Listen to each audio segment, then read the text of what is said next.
What I'm talking about this morning is having a direct access to God. I found God. I found the divine within, and I want to talk to you this morning about how you can do that too. I'll give you a few tips, and I hope they'll be helpful. I bet they will. As a matter of fact, there's a story of a couple that lived in a small town, and they had two little boys, two little rascals. They were always into everything, these two naughty little boys. Everything. If something happened in town, everyone automatically knew who had done it. Those were who these two little rascals were. And I bet a lot of you have known little boys like that before. Not me. Okay. That sounded like a guilty voice over there. Little guilt going on there. So she had done everything she could to change their behavior, and there was just no changing it. But she had heard of a particular minister in town who was pretty stern. She talked to him and she said, "Would you be able to do something with my boys? Talk to them and see if you can't get them to change their behavior." So she set up an appointment with them, and they were to go one at a time. And so the younger boy went first, and he's sitting there shaking across the desk from this stern minister. And the minister says, looks across at him very sternly. He says, "Where's God?" Little boy's eyes get wide. He don't know. Says again, "Where's God?" in a sterner voice. Little boy sits there looking a little bit more shocked. So finally the clergyman decides that he's just not getting across to him, so he gets a little sterner and closer and points his finger in his face and says, "Where is God?" So the little boy jumps up, runs home, gets in the closet and hides, shaking in fear. So his brother comes in to find him. He says, "Hey, what's wrong?" He said, "You won't believe it now, but God's missing, and guess who they think did it?"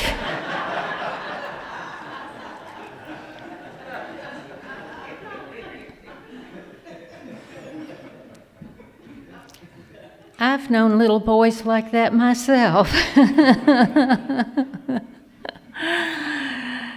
Isn't it wonderful that we don't believe for a minute that God's missing, but sometimes we behave as if God is? We're going to talk about that in a minute too. But according to an old Hindu legend, there was once a time when all human beings were gods. But they so abused their divinity that Brahma, the chief god, decided to take it away from them and hide it where they'd never find it. Where to hide their divinity was the question.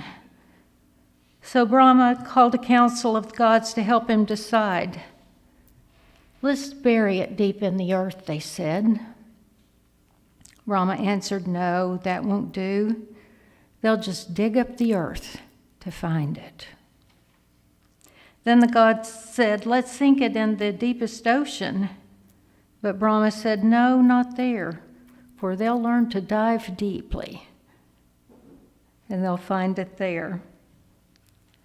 Then the gods said, "Let's take it to the top of the highest mountain and hide it there." But once again, he replied, "No, that won't do either, because they'll eventually climb every mountain there is to find God." Then the gods gave up and said, "We don't know where to hide it, because it seems like there is no place on earth where humans won't go in search of God." Brahma thought for a long time. He said, here's what we'll do. We'll hide their divinity deep in the center of their own being. For humans will never think to look for it there.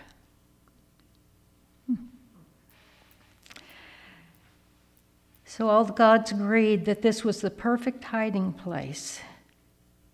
And the deed was done. And since that time, humans have been going up and down the earth, digging, diving, climbing, and exploring, searching for something that was here all along, right here. So what do we do here on Sundays? Every Sunday we come together to remind you of some things, and one is to be grateful for what you already have. We remind you too that God is available. The divinity is available to you at any time, that you have a direct connection to that. When we keep our thoughts positive, it's easier to receive God's guidance, isn't it? And we do remember that the divine is there for us.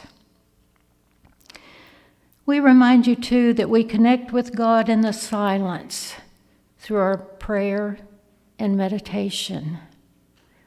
And some people even call that their channeling sessions. Prayer, meditation. And I'm going to talk to you about that a little bit this morning, how that you might be closer to God and channel God's energy through you. And the last of our 5 principles that we teach here is that we believe that it's very important to practice these truths that we know. So we might nod our heads and say yes to these words, right? But that's not enough. We must walk the talk. And the more we do that, it will become natural to us. So when we live without seeing ourselves as worthy, it's hard to find the divine within, isn't it? I ask you to do something this morning. Hold up your hand, your right hand, just as if it's a hand mirror. Okay, let's pretend that's a hand mirror. Okay, see your pretty face, your handsome face in that mirror there. Okay. What'd you see, JR, when you looked at your hand there, your mirror? Great guy. Yeah, absolutely. A great guy. He saw a great guy. I do too. That's what I see. What I want you to do is get in the habit of seeing yourself as an expression of the divine. Some people say there are 3 magic words. I am God. I'm not so crazy about that expression myself. I don't like using that too much myself because it can make it, if someone hears you saying that, they can think that you're smarter, you might be haughty. You have found the one truth, and you are the one with the truth. But we do know that there are many expressions of God, of the divine. So when I say I am an individual expression of the divine, then that works for me. So whenever you're having a rough day, or you're being really negative and you just can't find anything good going on, I want you to hold up your hand mirror, your magic mirror, and look in it and say, I am an expression of the divine, and I can create miracles wherever I go. I'd like for you to remember that. I read a story that was sort of interesting to me.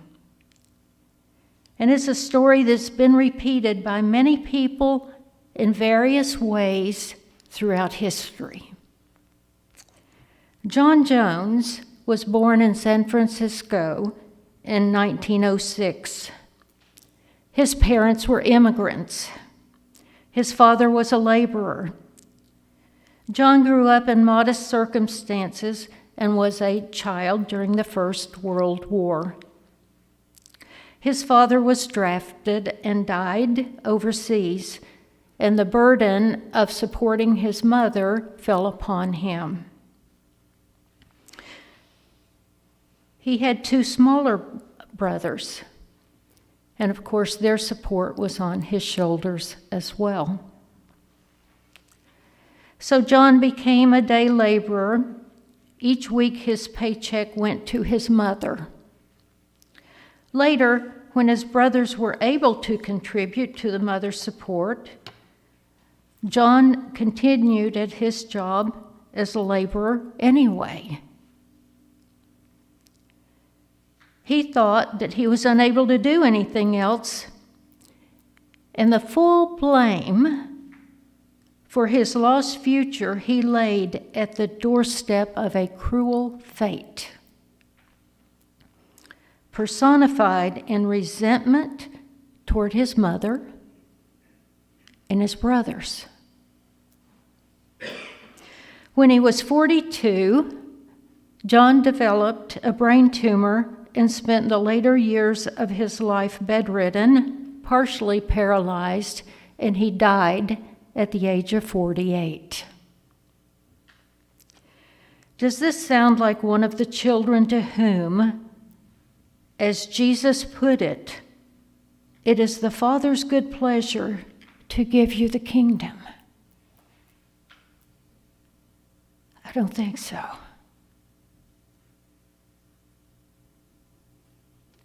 Does this sound like a free soul expanding into conscious cosmic power? I don't think so.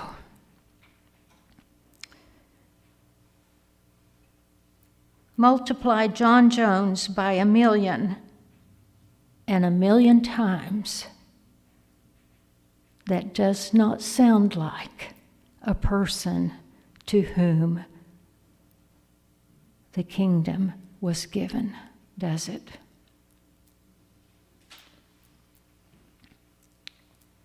But here's the interesting thing, and I want you to think about this.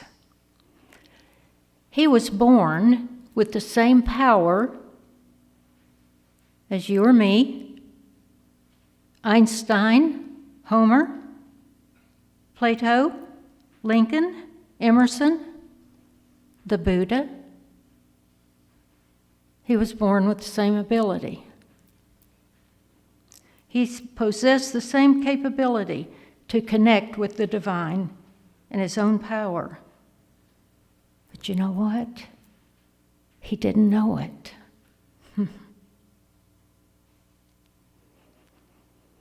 And if you don't know it, and you do not have an inclination to find out,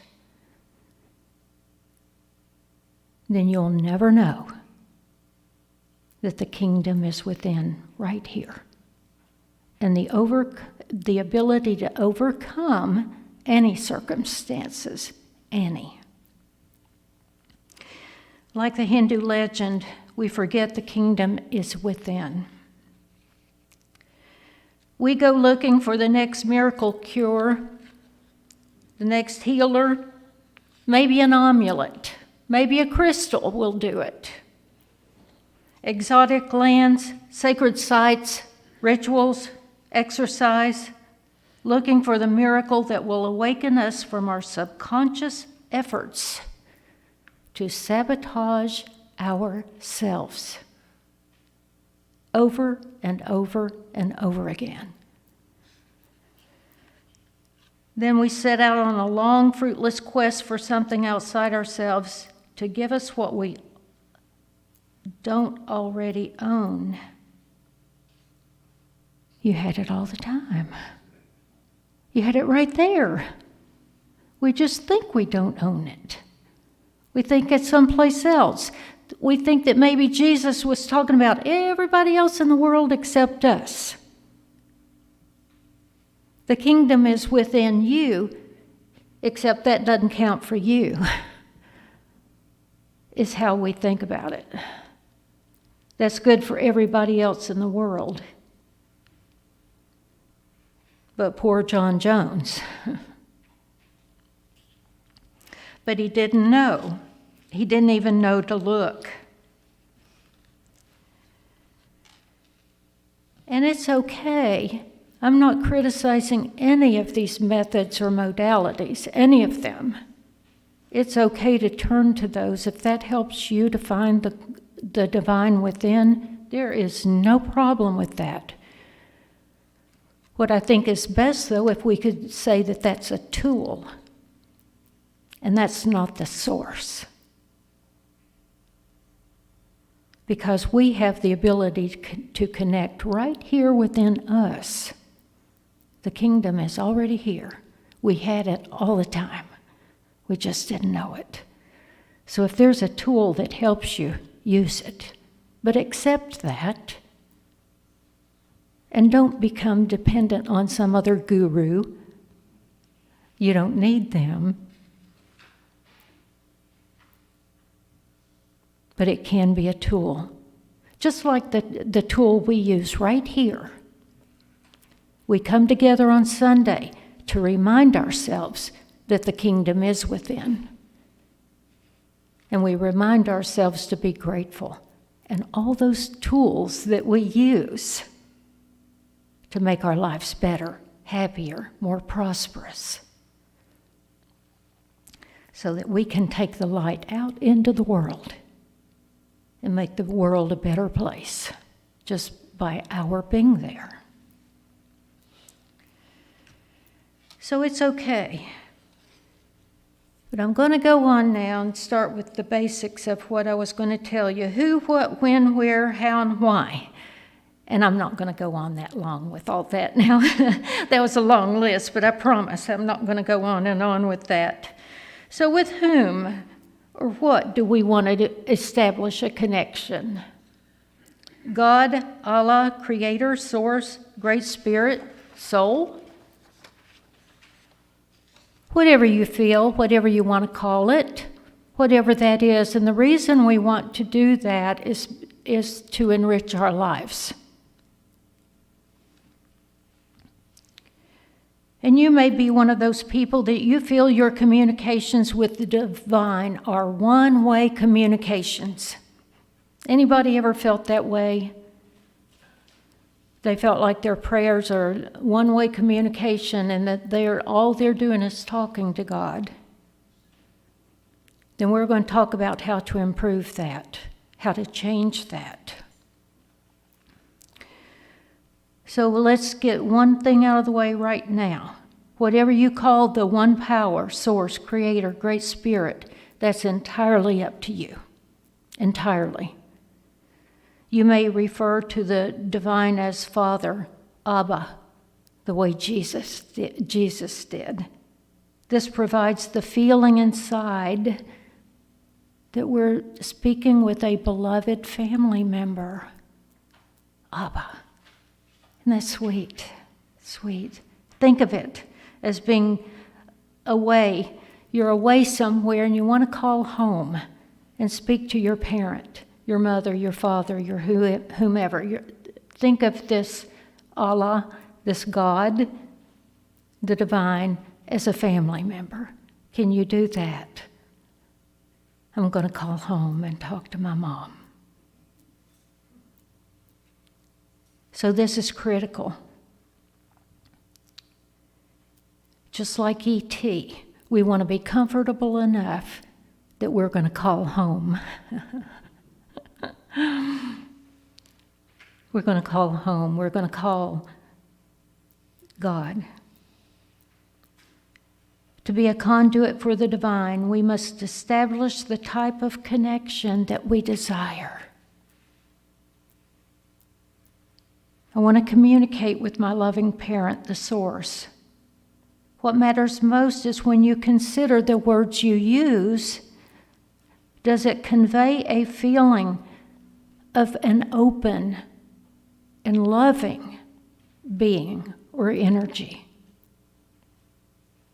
If you're still using words from your youth that bring to mind a judgmental, unforgiving, denying ruler up in the sky,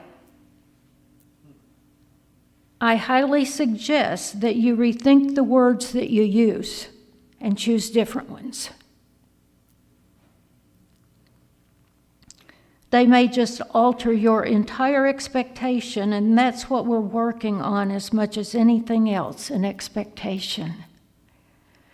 And I like the word Abba of Greek and then Aramaic origin, where Abba or Father is derived. Some scholars consider that to be a colloquial term of familiarity that a young child would have used, similar to an American child saying daddy or papa. It's a children's word used in everyday talk. And Jesus said confidently, I will go to my Father, Abba, Abba. And that's what we want to do. We want to have the feeling within that we're going to this beloved and trusted family member.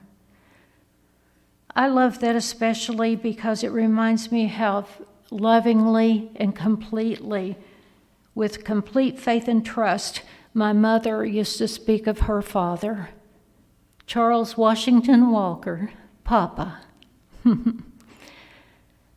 She'd write Papa a letter. We were in East Tennessee and he was down here in McGee, Mississippi.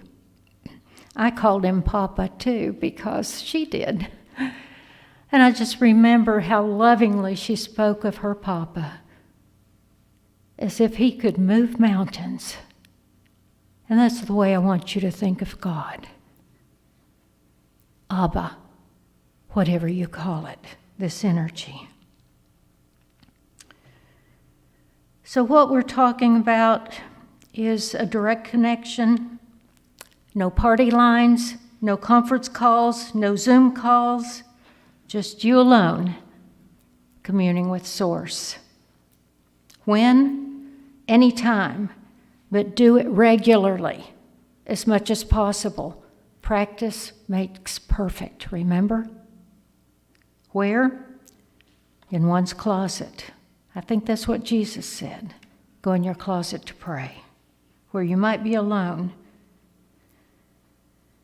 Reverend John Adams says that when he was growing up on their 40-acre homestead on the southern Oregon coast, one of his favorite things to do was to hide in a secret spot and just be still. He didn't realize what he was doing at the time. But he said the ground was covered with deep moss and surrounded by tall rhododendron and azaleas. It was very beautiful and quiet. He said, I felt safe and at peace. Even now, I can still go there in my mind. Just be still and listen. That's what you want to create for yourself, wherever it is, wherever you can go. Have a haven in your own home or wherever you are. And you know what I'm talking about. You've had times where you may even be waiting in a doctor's office. You may even be waiting in your car. You may be anywhere in the public. And for a moment, if you just carve out a little time and space for yourself, it doesn't take much. You can close your eyes, and in that moment, you can find the divine. Once you've done it enough, it comes so naturally. It's just automatic to find God. And how? I just described that beautiful place. Find a place for yourself like that where you regularly go. Take the time to do it. Do as we did when we prayed earlier. Close your eyes. Breathe in. Breathe out naturally. If you find you can't get your chattering mind off of negative thoughts, it's okay. Just ask for peace. Stay as long as you can in that place. And then come back again. And again and again. And at some point, it will become automatic for you. But what we want to do with our prayer time and meditation time too is just what we did in our time earlier, and that is take whatever is troubling you and put God on it. Trust that the answer will come, and it will.